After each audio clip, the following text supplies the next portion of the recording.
నోరూరించే పచ్చళ్ళు, స్వచ్ఛమైన veg and non veg pickles, కమ్మటి sweets, fastest world wide delivery కోసం ఈ రోజే ఆర్డర్ చేయండి. ప్రస్తుతం మనతో పాటు ఉన్నారు నందిబట్ల శ్రీహరి శర్మ గారు. ఒక్కసారి ఆయనతో మాట్లాడదాం. ఎందుకంటే 3వ తారీఖు చంద్రగ్రహణం ఉంది. దానికి సంబంధించినటువంటి విశేషాలు, ఎవరు ఏం చేయొచ్చు, ఎవరు ఏం చేయకూడదు, ఇవన్నీ కూడా ఆయన అడిగి తెలుసుకుందాం. గురుగారు నమస్తే అండి. వాగర్థావివ సంపృక్తౌ వాగర్థ ప్రతిపత్తయే జగతః పితరౌ వందే పార్వతీ పరమేశ్వరౌ ఆదిత్యాయ చ సోమాయ మంగళాయ బుధాయ చ గురుశుక్ర శనిభ్యశ్చరాహవే కేతవే నమః. శృంగేరి జగద్గురు పీఠాధిపతులకి, కంచి పీఠాధిపతులకి నమస్కారములు తెలియజేసుకుంటూ కార్యక్రమాన్ని ప్రారంభిద్దాం. సార్, గురువుగారు 3వ తారీఖు చంద్రగ్రహణం కాబట్టి అసలు చంద్రగ్రహణం ఎవరు చూడొచ్చు, ఎవరు చూడకూడదు, అలాగే మనకి అంటే ఇప్పుడు ఇండియాలో కనిపిస్తుందని అంటున్నారు కాబట్టి మనం ఎలాంటి జాగ్రత్తలు తీసుకోవాలి, అసలు చంద్రగ్రహణం టైంలో ఆహారం తీసుకోకూడదు, పానీయం సేవించకూడదు, ఇవన్నీ చెప్తుంటారు. అది నిజమేనా? అసలు చంద్రగ్రహణం అంత ఎఫెక్ట్ ఉంటుందా? గ్రహణము అనేటువంటిది మనకు ప్రతి సంవత్సరం ఏర్పడేటువంటిదేనమ్మా. సూర్యగ్రహణం, చంద్రగ్రహణం రాహుకేతు గ్రహ ప్రభావంలో కలుగుతాయి. ఇది వినీలాకాశంలో జరిగే ఒక అద్భుతమైనటువంటి దృశ్య కావ్యం. విశ్వవ్యాప్తమైనటువంటి ప్రపంచంలో జరిగే మార్పులకి చేర్పులకి కారణాలుగా, సూచికలుగా ఈ గ్రహణాలు ఉంటాయి తప్ప వ్యక్తిగతమైనటువంటి జీవితాలు, వ్యక్తిగతమైన జాతకాలని గొప్పగా ప్రభావితం చేసేంతగా ఈ గ్రహణాలు అనేటువంటివి ఉండవు. కాబట్టి వీక్షించేటువంటి సుమన్ టీవీ ప్రేక్షకులు ఎవ్వరు కూడా ఈ గ్రహణాలు అనగానే భయపడేటువంటి సంఘటనలు జరుగుతాయని మాత్రం ఆలోచించకండి. పాజిటివ్ వేతోనే ఉండండి. చాలామంది అమ్మా, ఇప్పుడు మనం చూసామంటే అనేక మాధ్యమాలలో ఈ థంబ్నెయిల్స్లో చూస్తుంటాం, ఈ రాష్ట్ర వారికి గండం, ఈ రాష్ట్ర వారు పూర్తిగా భిక్షాధికారులు అయిపోతారు, జీవితం తలకిందులు అయిపోతుంది, కొంతమందికి పదవీ యోగము, కొంతమందికి కుబేరులు అవుతారు. ఇట్లా అయ్యేటట్టయితే అందరూ కుబేరులు అయ్యేవాళ్ళు, ఆ రాష్ట్రంలో పుట్టిన వాళ్ళందరూ అందరూ భిక్షాధికారులు అయ్యేవాళ్ళు. అట్లా కాదమ్మా. వాస్తవానికి మనకు సంబంధించినటువంటిది, ఈ శాస్త్ర ప్రకారం చెప్పబడినటువంటిది ఏంటంటే ఈ గ్రహణం ద్వారా కొన్ని విశ్వవ్యాప్తమైనటువంటి దుస్సంఘటనలు జరిగే అవకాశం ఉంటుంది. ఎప్పుడు గ్రహణం వచ్చినప్పటికీ మనం పురాతన కాలం, యుగ యుగాల నాటికి చూసినట్లయితే ద్వాపర యుగం, మహాభారత యుద్ధకాలం, ఒకే నెలలో 2 గ్రహణాలు రావడం చేత మొత్తం భూమిలో ఉన్నటువంటి సమస్త మానవాళి నాశనానికి నాంది పలికింది. ఆ తర్వాతనే ఈ యొక్క సంబంధించిన మహాభారత యుద్ధం జరగడం, పూర్తిగా భూ వినాశనంలో మానవాళి అంతా కూడా చాలా మటుకు తుడిచిపెట్టుకుపోయింది. అలాగే ప్రతి గ్రహణానికి ఏర్పడేటువంటి ముందుకి వెనక కూడా కొన్ని దుస్సంఘటనలు విశ్వవ్యాప్తంగా జరుగుతాయి. అంటే ముఖ్యంగా యుద్ధ వాతావరణాలు జరగడం కానీ, అగ్నిపర్వతాలు బ్రద్దలవడం కానీ, భూకంపాలు కానీ, సునామీలు కానీ, అగ్ని ప్రమాదాలు, అనుకోకుండా జరిగేటువంటి అగ్ని ప్రమాదాలు కానీ, ఎక్కువ సంఖ్యలో మరణించడం కానీ జరిగేటువంటి అవకాశాలకి సూచికగా ఈ గ్రహణాలు అనేటువంటి తెలియజేస్తాం. ఇంతకుముందు ఈ సంబంధించినటువంటి ఫిబ్రవరి 17వ తారీఖు రోజున గ్రహణం వచ్చింది, సూర్యగ్రహణం. ఈ గ్రహణ సందర్భంగా కూడా మన ప్రసార మాధ్యమంలోనే తెలియచేయడం జరిగింది, యుద్ధ వాతావరణాలు కలుగుతాయని చెప్పి. అలాగనే దీని సూచికగా చూశారంటే ఇప్పుడు చంద్రగ్రహణం మనకు ప్రారంభమవుతుంది 3వ తారీఖు రోజున. దీని ప్రకారంగా చూసినట్లయితే యుద్ధ వాతావరణం పాకిస్తాన్, ఆఫ్ఘనిస్తాన్ మీద ప్రారంభమైపోయింది. డిక్లేర్ చేసేసారు, they are 2 nations are declared, they are going to be in war అని చెప్పేసి. ఇప్పుడు జరుగుతుంది, అనేక ఆస్తి నష్టము, జన నష్టం జరుగుతుంది.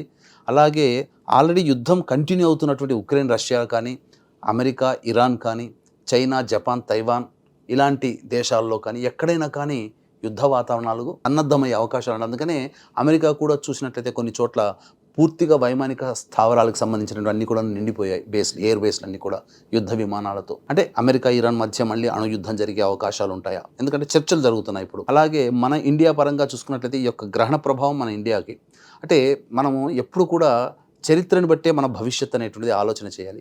గత 2025 సంవత్సరం మార్చిలో శని మీనరాశిలోకి ప్రవేశం చేయడం, షడ్గ్రహ కూటమి ఉండడం, అదే సందర్భంగా సూర్యగ్రహణం మన భారతదేశంలో కనిపించకపోయినా వ్యక్తి మన భారతదేశమైంది. తదనంతరం ఏప్రిల్ 26వ తారీఖు రోజున పెహల్గాం దాడి జరగడం, 26 మంది సామాన్య పౌరులు పొట్టన పెట్టుకోవడం, తీవ్రవాదులు, ఇవన్నీ జరిగిపోయాయి. మన భారతదేశంలో కనిపించకపోయినా దాని ప్రభావం భారతదేశం ఎదుర్కొంది. అందుకనే దీన్ని బట్టి చెప్పేది ఏంటంటే ఎక్కడైనా గ్రహణం ఏర్పడినా విశ్వానికి సూర్యుడు ఒక్కడే, చంద్రుడు ఒక్కడే. కాబట్టి ఆ ఇద్దరికి ఆ గ్రహాలకి సంబంధించిన గ్రహణం ఏర్పడుతున్నప్పుడు ఆ పరిణామాలు అనేటువంటి ప్రపంచవ్యాప్తంగా ఉంటాయి. దీన్ని దృష్టిలో పెట్టుకుని ఇప్పుడు గ్రహణం అనేటువంటిది 3వ తారీఖు రోజున ప్రారంభమవుతుంది. మధ్యాహ్నం 3:19 ప్రారంభమై సాయంకాలం రాత్రి సమయంలో 6:47 పూర్తవుతుంది. దీనిని కేతుగ్రస్త సంపూర్ణ గ్రస్తోదయ చంద్రగ్రహణం అని అంటారు. ఇక్కడ గ్రస్తోదయ అనే పదం వాడడానికి గల కారణం ఏంటంటే మనకు 3:19 మధ్యాహ్న సమయంలో చంద్రోదయం కాదు, చంద్రుడు కనబడడు కాబట్టి అయినా గ్రహణం అనేటువంటిది జరుగుతూ ఉంటుంది. సూర్య అస్తమయం జరిగి చంద్రోదయం జరిగేటువంటిది 6:19 కాబట్టి సూర్యాస్తం అయిన తర్వాత చంద్రోదయం 6:19 కాబట్టి 6:19 నుంచి 6:47 ఆ 28 నిమిషాల పాటు ఉండేటువంటి సమయమే మనకు కంటికి కనబడుతుంది. కాబట్టి కొంతమంది మత ఆచారం అంటే కొంతమంది పండితుల సిద్ధాంత ప్రకారము మనము పట్టు విడుపు స్నానము 6:19 నుంచి విడుపు స్నానం 6:47 సాయంకాలం అని చెప్తారు. కానీ వాస్తవానికి గ్రహణ స్పర్శ మన భారతదేశం గుండా అనేక ప్రాంతాలలో ఏర్పడుతుంది. కాబట్టి మధ్యాహ్న సమయం అయినప్పటికీ కూడా పట్టు స్నానం 3:19 ప్రారంభం చేయడం, అలాగే విడుపు స్నానం చేయడం ఈ మధ్య కాలంలో కొన్ని దేవతా అనుగ్రహాన్ని పొందేటువంటి ప్రయత్నాలు ప్రతి మానవుడు చేయాలి. కాబట్టి ఇక్కడ ఈ సంబంధించినటువంటి మీరు అడిగారు ఏ రాశుల వారికి బాగుంటుంది, ఏ రాశుల వారికి మంచిది జరగదు అని చెప్పి. అంటే సింహరాశిలో ఏర్పడుతున్నటువంటి కారణం చేత పుబ్బా నక్షత్రంలో ఏర్పడుతుంది కాబట్టి పుబ్బా నక్షత్రంలో పుట్టిన వాళ్ళు, పూర్వాషాఢ నక్షత్రము, భరణి నక్షత్రంలో పుట్టినటువంటి వాళ్ళు ఈ యొక్క గ్రహణాన్ని చూడకుండా ఉండడమే మేలు. పైగా సింహరాశిలో జన్మించినటువంటి వాళ్ళు కూడా. ఈ గ్రహణం సింహరాశిలో ఏర్పడుతుంది కాబట్టి సింహరాశిని బేస్ చేసుకొని మీనరాశి, మిథున రాశి, తులారాశి, వృశ్చిక రాశిలో జన్మించినటువంటి వారికి మాత్రం యోగమైనటువంటి కాలంగా చెప్పబడింది. వాళ్ళకి భవిష్యత్తులో కొంత మంచి జరుగుతుంది, శుభ పరిస్థితులు అనేటువంటి కుటుంబంలో కలుగుతాయి. తక్కినటువంటి మేష, వృషభ, కర్కాటక, సింహ, కన్య, ధనుస్సు, మకర, కుంభరాశిలో జన్మించినటువంటి వారికి కాస్త ఇబ్బందికర పరిస్థితులు అనేటువంటివి ఉంటాయి. అయితే దీన్ని బేరీజు వేసుకునే సమయంలో మంచి అంటే ఎలా జరుగుతుంది? ఏదో తమ్మినేలు పెట్టినట్టుగా కుబేర్లు అయిపోతారా? ఏదో సినిమాలో చెప్పినట్టుగా కోటీశ్వరుకు కోటి రూపాయల మూట పడుతుందా? లేదా కొంతమంది మంచి జరగదు అని చెప్పినటువంటి వాళ్ళకి జీవితం తలకిందులైపోయి పెనం వీరికి పొయ్యిలో పడినట్టుగా అవుతుందా అంటే కాదమ్మా. సాధారణమైనటువంటి మార్పులే జరుగుతాయి తప్ప గొప్పగా అనేటువంటి మార్పులు మాత్రము జరగవు. ఎందుకంటే ఇది వ్యక్తిగతమైనటువంటి జీవితానికి సంబంధించింది. గ్రహణం ఎప్పుడు కూడా ప్రపంచవ్యాప్తముగా దేశాలకు సంబంధించినటువంటి దేశాధ్యక్షులు, దేశాన్ని పరిపాలించే అధ్యక్షులకు సంబంధించినటువంటిది. ఇప్పుడు మనం గనక చూసినట్లయితే ఈ గ్రహణ ప్రభావానికి ముందు నుంచే కూడా ఇరాన్ సంబంధించినటువంటి దేశాధ్యక్షుని విషయంలో ఒక పుకార్ అనేటువంటిది వచ్చింది. ఖమేని మృతి చెందాడు అని చెప్పి ఒక వార్త హల్చల్ చేసింది. నిజమో కాదో అనేటువంటిది ఆ యొక్క ఇరాన్ ప్రభుత్వం నిర్ధారించాలి. కానీ ఈ గ్రహణ ప్రభావం అధ్యక్షులకి దేశానికి సంబంధించింది కాబట్టి వాటికే చూసుకోవాలి. ప్రకృతి విపత్తులు అనేటువంటిది కూడా దీనికి సంబంధించినటువంటిది. కాబట్టి కొన్ని చోట్ల మనం గమనించుకున్నట్లయితే కరీంనగర్, సిద్దిపేట ఆ సంబంధించిన ప్రాంతంలో ఈ మధ్య కాలంలో భూమి కంపించిందని కూడా వార్తలు వచ్చాయి. ఇవన్నీ కూడా గ్రహణం ముందే ఎందుకు జరగాలి? యుద్ధం అనేటువంటిది కూడా మనం గమనించుకున్నట్లయితే ఎన్నో నెలల నుంచి కూడా యుద్ధ సంవాదాలు జరుగుతూ వచ్చినాయి. కానీ గ్రహణం ఏర్పడడానికి ముందు రోజే ఇవన్నీ ఎందుకు? పాకిస్తాన్, ఆఫ్ఘనిస్తాన్ చేసుకోలేదా? బెలూచిస్తాన్ యుద్ధం జరిగేది, అంతర్గత యుద్ధాలు జరిగాయి కదా. కానీ ఫస్ట్ టైం గ్రహణం ముందు వచ్చే సందర్భంలోనే ఎందుకు ఇరు దేశాలు డిక్లేర్ చేయగలిగాయి అంటే గ్రహణ ప్రభావం అనేటువంటిది దేశాల్లో జరిగేటువంటి విపత్తుల్ని ప్రస్ఫుటింపచేస్తుంది అని చెప్పవచ్చు. కాబట్టి ఇక్కడ ఈ చెప్పినటువంటి ఈ మేష, వృషభ, కర్కాటక, సింహ, కన్య, ధనుస్సు, మకర, కుంభరాశుల్లో జన్మించినటువంటి వాళ్ళకి మంచి జరగదు అని అంటే సాధారణంగా ఒక వ్యాపారికి మామూలు సమయంలో ఒక 100 రూపాయలు నష్టం వచ్చింది అనుకోండి, ఏదో ఒక వ్యక్తికి అనుకోండి, వ్యాపారమనే కాదు ఒక వ్యక్తికి. ఈ రాశుల్లో జన్మించినటువంటి వాళ్ళకి ఒక 30 రూపాయలు పెచ్చుగా లేదా 50 రూపాయలు పెచ్చుగా నష్టం వస్తుంది. అంతే తప్ప 100 రూపాయలు నష్టం వచ్చే సందర్భంలో 1,00,000 రూపాయలు నష్టపడిపోడు, ప్రభావం కొంచెం ఉంటుంది. అలాగే బాగా ఉన్నటువంటి సంబంధించినటువంటి దాంట్లో రాశిలో చెప్పినటువంటి మీన రాశి, మిథున రాశి, తులారాశి, వృశ్చిక రాశిలో చెప్పబడ్డాయి కదా. ఈ రాశిలో జన్మించినటువంటి వాళ్ళకి దైనందిన జీవితంలో 100 రూపాయలు లాభం వచ్చే చోట 130, 150 రూపాయలు కొద్దిగా పెచ్చుగా వచ్చే లాభం వస్తాయి. అంతే తప్ప కోట్లు మాత్రం వచ్చి పడవు.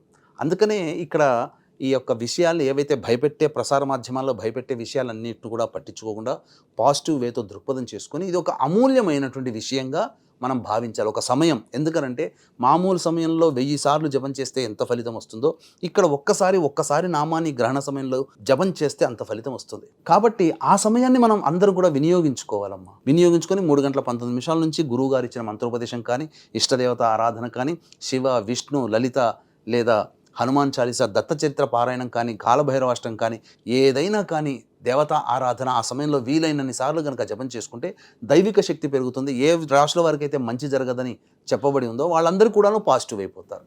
వాళ్ళకి కూడా సాధారణమైనటువంటి ఈ గొప్పగా చెప్పినటువంటి మీన, మిథున, తుల వృశ్చిక రాశుల వాళ్ళకి ఎంత గొప్పగా చెప్పారో అదే వరుస స్థాయిలో వాళ్ళు చేరుతారు. రైట్ స్వామి. ఇంకొకటి చెప్పండి, ఫుడ్ తినకూడదు చిన్నపిల్లలు, గర్భిణీలు, తర్వాత పెద్దవాళ్ళు ఎట్లా ఉంటారు ఫుడ్ తినకుండా ఆ టైంలో? వాళ్ళు కరెక్ట్ కాదు కదా, ఉండలేరు కదా పాపం వాళ్ళు, లేకపోతే ఆరోగ్యం బాగలేని వాళ్ళు. వాస్తవం. అయితే ఇక్కడ మనకు చెప్పబడినటువంటిది ఏంటంటే శాస్త్ర ప్రకారము చంద్రగ్రహణానికైతే 3 జాముల ముందర గ్రహణ స్పర్శ, గ్రహణ వేధ, గ్రహణ శూల అని మనకు కనబడుతుంది. కాబట్టి దీన్ని దృష్టిలో పెట్టుకుని 6 గంటల 19 నిమిషాలకి మనకు కనబడుతుంది. కాబట్టి గ్రహణ వేధ అనేటువంటిది ఉదయం 9 గంటల 19 నిమిషాలకి ప్రారంభమవుతుందని శాస్త్ర ప్రకారం. అయితే ఈ గ్రహణ సమయంలో ఎందుకు ఆహారాన్ని విసర్జించాలి, తినకూడదు అంటే కఠినమైన నిర్ణయం అనేది ఎందుకు అలా చెప్పారంటే, కఠినమైన నిర్ణయం కాదమ్మా, ఇప్పటి వరకు వస్తున్నటువంటి ఆలోచన బట్టి మనం చెప్తున్నాం, అందరూ చెప్పినటువంటిది. అలాగే గర్భిణీ స్త్రీల విషయంలో ఈ 2 విషయాల్లో చర్చన చేద్దాం. ముఖ్యంగా ఈ సూర్య చంద్రగ్రహణాలు అనేటువంటి ఏర్పడినప్పుడు భూమి అనేటువంటిది ప్రధాన పాత్ర పోషిస్తుంది. ఈ సమయంలో అంతరిక్షం నుంచి విషవాయువులు నేరుగా మన భూమి మీద ప్రసరిస్తాయి. కాబట్టి ఆ సమయంలో ఆ కిరణాలు ఎవరికైతే కొంత బలహీనమైనటువంటి దేహం గల వాళ్ళు ఎవరైతే ఉంటారో వాళ్ళకి చర్మ వ్యాధులు అనేటువంటివి తొందరగా వచ్చి అనేక మానవ దేహంలో కొన్ని ఇబ్బందికర అనారోగ్య పరిస్థితులు అనేటువంటివి కలుగుతాయి. అలాగే గర్భిణీ స్త్రీలకి సంబంధించినట్టు చూసుకున్నట్లయితే చాలామంది చూస్తున్నాం, పూర్వకాలంలో గ్రహణం మరి వ్యాధులతో పుట్టినటువంటి వాళ్ళు ఉన్నారు. మరి గ్రహణం సందర్భంగా చూసినప్పుడు ఎందుకు పుడుతున్నారు? మిగతా సందర్భంలో మామూలుగా ఎంతో మంది మామూలు రోజుల్లో డెలివరీ అవుతున్నారు, ఎందుకు వాళ్ళకి కావట్లేదు? తరచి చూసి గర్భిణీలను అడిగితే గ్రహణం చూసామని చెప్తున్నారు. కాబట్టి ఏదో ఒక లింక్ ఉంటుంది. మన వాళ్ళు పూర్వీకులు ఎప్పుడు కూడాను అశాస్త్రీయమైనటువంటి విధానాన్ని మనకు చెప్పలేదు, సశాస్త్రీయమైన విధానాన్ని అందరూ ఆచరించదగినది చెప్పారు.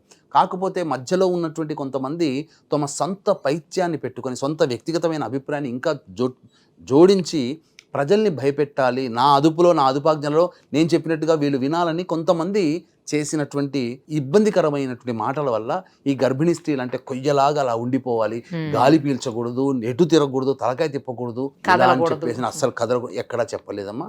గర్భిణీ స్త్రీలు హాయిగా ప్రశాంతంగా ఇప్పుడు మనం ఎలా కూర్చున్నామో హాయిగా వాళ్ళు కూర్చోవచ్చు, హాయిగా పడుకోవచ్చు, ఒకవైపు తిరిగి పడుకోవచ్చు. కాకపోతే గ్రహణ సమయంలో శాస్త్ర ప్రకారం చెప్పబడినటువంటిది నిద్రపోకూడదు, గోళ్ళు కత్తిరించుకోకూడదు, జుట్టు కత్తిరించుకోకూడదు, భోజనం చేయకూడదు, మద్యపానము ధూమపానం చేయకూడదు, మైథునం చేయకూడదు, ఇలా కొన్ని నియమాలు చెప్పబడ్డాయి. దీనికి తోడుగా అదనంగా గర్భిణీ స్త్రీలకి చెబితే వినరేమో అని చెప్పి భయం చెబితే వింటారేమో అని ఇంకెక్కువగా భయం వచ్చేటట్టుగా మాటలు అన్నారేమో తప్ప చక్కగా వాళ్ళు ఇంకా గర్భిణీ స్త్రీలు ఈ సమయంలో చక్కగా ఎలా అయినా వాళ్ళకి ఎలా కంఫర్టబుల్గా కూర్చుంటారో పడుకుంటారో ఉండి దైవనామస్మరణ చేసుకుంటూ ఉంటే గనక గర్భంలో ఉన్నటువంటి శిశువు ఆ సమయంలో గ్రహణ సమయంలో ఉచ్చరించినటువంటి మంత్ర బలం వల్ల గ్రహాలన్నీ కూడాను శుభరాశి గతిలో ఉండగా జన్మ జరుగుతుంది.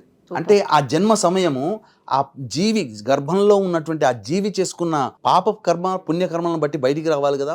ఈ తల్లి కూడా జపం చేసుకుంటడం, ఆ గర్భంలో ఉన్న శిశువు ప్రాణంతోనే ఉంటుంది. ఆ ప్రాణం ఉన్న శిశువు కూడా ఆ యొక్క సంబంధించినటువంటి మంత్రాన్ని గ్రహించి తన కర్మదోషాన్ని ఆ శిశువు గర్భంలో ఉండగానే తొలగించుకొని ఉత్తమ సమయాల్లో ఆ జీవి బయటపడడానికి అవకాశం ఇచ్చిన వాళ్ళు అవుతాం. కాబట్టి చక్కగా గర్భిణీ స్త్రీలు చక్కగా చేసుకోవచ్చమ్మా. కొంతమంది ఫుడ్ ఒక్కటే కొంచెం ఫుడ్ తీసుకోవచ్చు. ఇప్పుడు అమ్మా ఇప్పుడు ఆరోగ్యం అక్కడ ఏం చెప్పబడి ఉందంటే అనారోగ్యగ్రస్తులకి, వృద్ధులకి, పిల్లలకి మినహాయింపు అన్నారు. అనారోగ్యం అంటే అన్నీ వచ్చేస్తాయి. ఇప్పుడు బీపీ షుగర్లు ఇప్పుడు లేని వాళ్ళు లేరు కుటుంబంలో, వాళ్ళు ఏదైనా తినాల్సిందే, టైంకి ఏదైనా పట్టాల్సిందే. ఇంకా చెప్పాలంటే అసలు మలమూత్ర విసర్జన కూడా చేయకూడదు. ఆ 3.5 గంటల పాటు అట్లా పట్టుకొని ఉంటే మానవదేహం ఏమైపోతుందమ్మా? అనేక రోగాలకు నిలమైపోతుంది కదా. ఇది కూడా తప్పేనమ్మా. అటువంటివి మన పూర్వంలో చెప్పబడలేదు, ఈ మధ్య కాలంలో చెప్పబడ్డాయి. కాబట్టి చక్కగా ఆనందంగా ఉండలేని వాళ్ళు ద్రవ పదార్థాలు తీసుకుంటే శరీరం తీసుకుంటుంది కదమ్మా, తీసుకోవచ్చు. గురుగారు ఇంకొకటి చెప్పండి, మనం ఆ సమయంలో గ్రహ సమయంలో గరికన్ని తీసుకొచ్చి ఇంట్లో అన్నింటి వస్తువుల మీద ఈ పచ్చళ్ళు లేకపోతే తినే ఆహార పదార్థాలు ఇట్లా అన్నింటి మీద పెడతా ఉంటారు గరికని తీసుకొని వచ్చి. తర్వాత కొంతమంది బీరువాలో పెడతారు, కొంతమంది స్వామి దేవుడి దగ్గర పెడుతుంటారు. ఇవన్నీ ఎందుకు పెట్టాలి అలాగా? అంటే ఇంతకుముందు మనం చెప్పినట్టుగానమ్మా విషవాయువులు అనేటువంటివి ప్రసరిస్తాయి. కాబట్టి ఆ ఇంట్లోకి జొరబడకుండా ఆ విషవాయువులు రాకుండా ఉండడం కోసం ఇంటి తలుపులు, కిటికీలు ఇలా అన్ని కూడా మూసివేసి, పూజా మందిరం కూడా మూసివేసి, వీలైతే ఒక శుభ్రమైనటువంటి వస్త్రాన్ని దేవతా చిత్రపటాలకి కప్పి అక్కడ గరిక కాదమ్మా దర్భ అంటారు. చాలా మంది గరికను తెస్తారు, కానీ దర్భ దొరకని సమయంలో గరికను వాడవచ్చు. గరిక కూడా చెప్పబడింది. కానీ దర్భ అయితే ప్రతి పూజా స్టోర్ లో దొరుకుతుంది, బ్రాహ్మణ ఇళ్లలో కూడా దొరుకుతాయి, అడిగితే ఇస్తారు. ఆ దర్భ పుల్లల్ని పూజా మందిరంలో మనం మంచి నీరు తాగే నీరు పట్టుకుంటాం, నీరైతే ఒలకపోసుకోలేం కదమ్మా. కరెక్ట్. ఆ నీటిలో దర్భపుల్లలు వేసిన ఊరగాయలు పెట్టుకుంటాం, ఎప్పుడు కోరిక పుట్టినా తినాలని. ఆ నిల్వ ఉండేటువంటి పదార్థాల్లో ఈ గరికపోచలు. అలాగే ఇంట్లో కూడా షట్కోణము కానీ చతురస్రము కానీ బియ్యపిండితో కానీ పసుపుతో కానీ వేసి ఆ మధ్యలో దర్భకుచ్చలు కనుక పెట్టి ఉన్నట్లయితే ఇంటి నుంచి ఏ రకంగా ఏ మూల నుంచి విషవాయువులు వచ్చినా ఆ దర్భ మీద పడి ఆ యొక్క దోషం తొలగిపోతుంది. ఎందుకంటే ఇది సైంటిస్టులు, అమెరికా వాళ్ళు దర్భలో ఉన్నటువంటి దాన్ని పరిశీలన చేసి దాని యొక్క మహత్యం చెప్పారు. ఎక్స్రే గామా కిరణాన్ని కూడా నివారిస్తుంది అని చెప్పేసి అని. అతినీల లోహిత కిరణాలని తట్టుకోగలిగే శక్తి దర్భలో ఉంటుంది. అందుకనే మనం చేసే ప్రతి పూజలో దర్భ అనేటువంటిది శుభకార్యాల్లోనైనా పితృకార్యాల్లోనైనా కానీ శ్రాద్ధక్రియలోనైనా కానీ దర్భ లేనిదే మన జీవితంలో పూజ అనేటువంటిది లేదమ్మా. కాబట్టి ప్రతిదీ కూడాను దర్భలో మనకు చెప్పబడి ఉంది శాస్త్రం ప్రకారం. దర్భను వాడమన్నారు, వాడవచ్చు. వీక్షించేటువంటి ప్రేక్షకులు కూడా ఈ యొక్క గ్రహణం సింహరాశిలో ఏర్పడుతుంది కాబట్టి మేష, వృషభ, కర్కాటక, సింహ, కన్య, ధనస్సు, మకర, కుంభరాశిలో జన్మించినటువంటి వారికి ఈ దోష ప్రభావం ఉంది. పైగా ఏలినాటి శని ప్రభావం కూడా ఈ రాశిలో వాళ్ళకి ఎక్కువగా ఉంటుంది. కాబట్టి ఈ యొక్క గ్రహణ దోష నివారణార్థమే మార్చి 4వ తారీఖు రోజున సాయంకాలం 6 గంటలకి మన పీఠమాధుర్యంలో గ్రహణ దోష నివారణ పూజలు, హోమాలు జరిపించి శక్తిపాతం చేసినటువంటి కరుంగలి మాల ఇవ్వడం జరుగుతుంది. అవకాశం ఉన్న వాళ్ళు స్క్రీన్పై కనిపిస్తున్న నెంబర్కి 4వ తారీఖు సాయంత్రం 5 గంటల లోపల మీరు గోత్రనామాదులు నమోదు చేసుకోవచ్చు. Thank you so much. సర్వం శ్రీ ఉమామహేశ్వర పరబ్రహ్మార్పణమస్తు.